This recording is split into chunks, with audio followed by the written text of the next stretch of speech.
Hey everybody, and welcome to another segment of AstrologyAnswers.com's weekly forecast.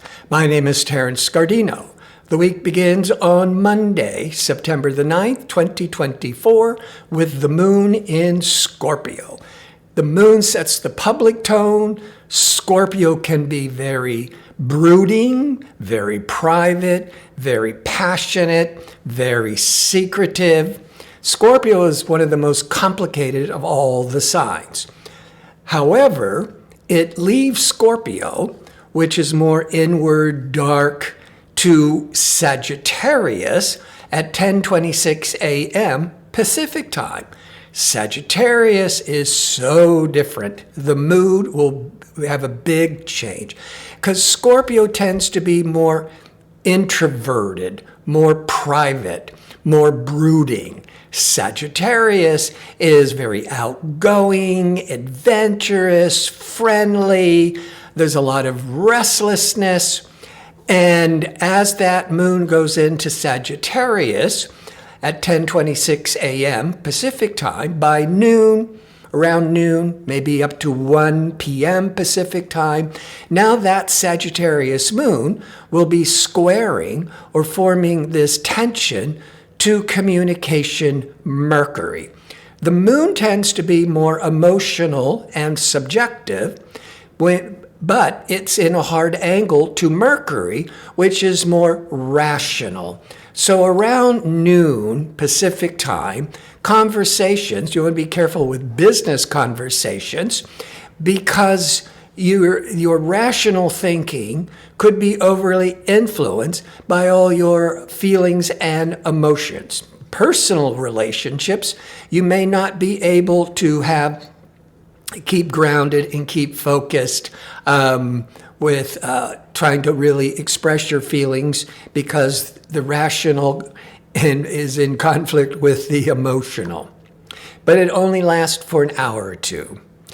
On Tuesday, the moon, continuing in adventurous, outgoing, friendly Sagittarius, by mid-afternoon, 3-4 p.m. Pacific time, the moon, the emotional moon, will be in harmony with pleasure-seeking Venus.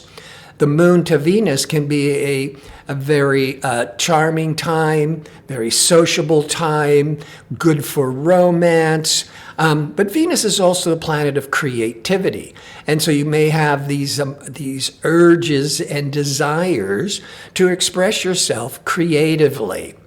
But an hour or two later, more late afternoon, 5 to 6 p.m. Pacific time, now the emotional moon that was so great being sociable with the Venus is now going to be in a hard angle to restricted Saturn.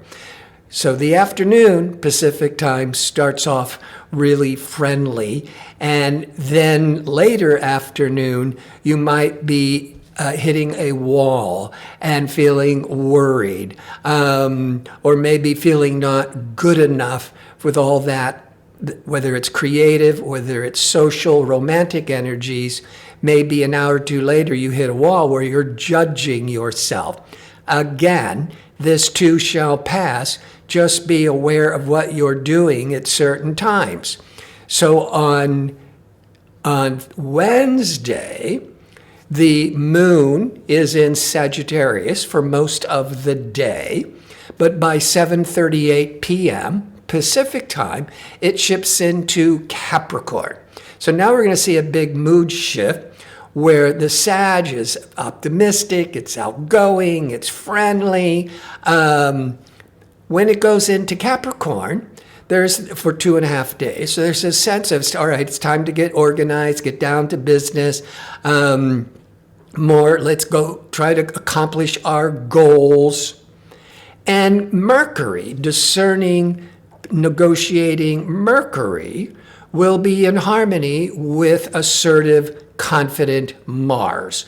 So there's going to be a great deal of activity to pursue your goals. While the moon's in Sagittarius, you might be feeling more optimistic. When later in the evening, when the moon goes into Capricorn and into the next day, you might be realizing, well, you need more of a plan. You need to be more organized. So on Thursday, the moon continuing in Capricorn, pragmatic, practical Capricorn, but the sun in Virgo, work-oriented, service-oriented Virgo, is going to be in a hard angle to expansive Jupiter.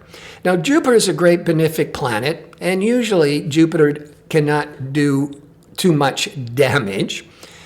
But fortunately, the moon's in Capricorn, so there's more this level-headedness, sensibility, keeping our feet on the ground, because when Jupiter impacts the sun, we may overdo it. We may overexpand ourselves.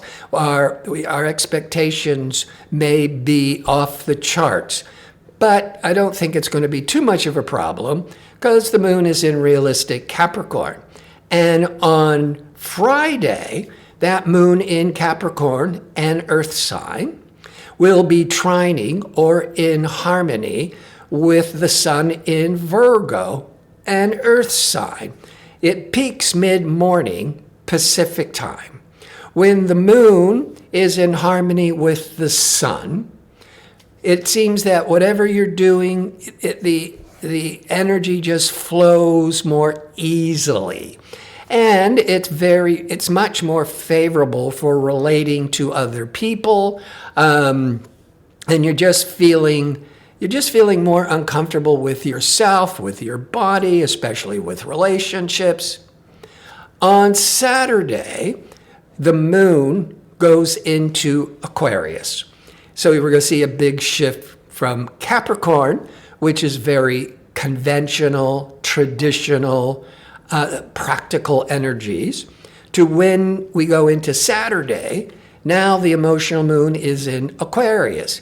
Aquarius is very unconventional. It's very futuristic. It can be breaking the rules and trying all new things. Whereas when it was Capricorn, we have our rules and regulations. We have to do things in a certain way. So that moon in Aquarius socially is very favorable for hanging out with friends, with networking, and with the moon in Aquarius, Venus, pleasure-seeking Venus, all day Saturday, will be trining or in harmony with expansive Jupiter. Venus-Jupiter, and with the moon in Aquarius, Aquarius can rule groups and friendships and networking, and then to have pleasurable Venus in harmony with expansive Jupiter Saturday, whether it's during the day, especially a Saturday evening, could be very favorable for attending a party, attending an entertainment venue. It can be a very sociable time. And with the moon in Aquarius, Aquarius also represents friendships as well as group activities of friends. And so the Saturday could be excellent timing for all kinds of expanding your social circle, doing lots of networking, but certainly really enjoying your friends. One caveat with Venus to Jupiter is you could spend too much money, you could drink too much, eat too much sugar and food. Now with Venus, Jupiter, those are the two great benefic planets in the chart. You're going to be feeling great. But the Venus-Jupiter, you might not, with a big smile on your face, you could be overindulging. But on Sunday, when you wake up, it's going to be okay. So I don't see that people realize, oh my God, I spent all the rent money. I've got this horrible hangover. No, I don't think that's what's going to happen for most people, because on Sunday, the moon continues in quirky, futuristic, progressive Aquarius. But by late morning into early afternoon, let's say between 11 to 1 Pacific time, the moon will be in harmony with Jupiter and Venus. That's because the Venus and Jupiter were in harmony with each other exactly on Saturday. By Sunday, they've only moved with the Venus maybe a degree away. So the moon, the public tone in Aquarius, is still grabbing the Jupiter-Venus. So you're still feeling very sociable, very generous, very outgoing. So the whole weekend is ideal for friendships and networking, participating with group activities, and again, really expanding your social circle. I want to thank you for tuning in. I hope to see you next week with my next segment. Until then, be safe and well.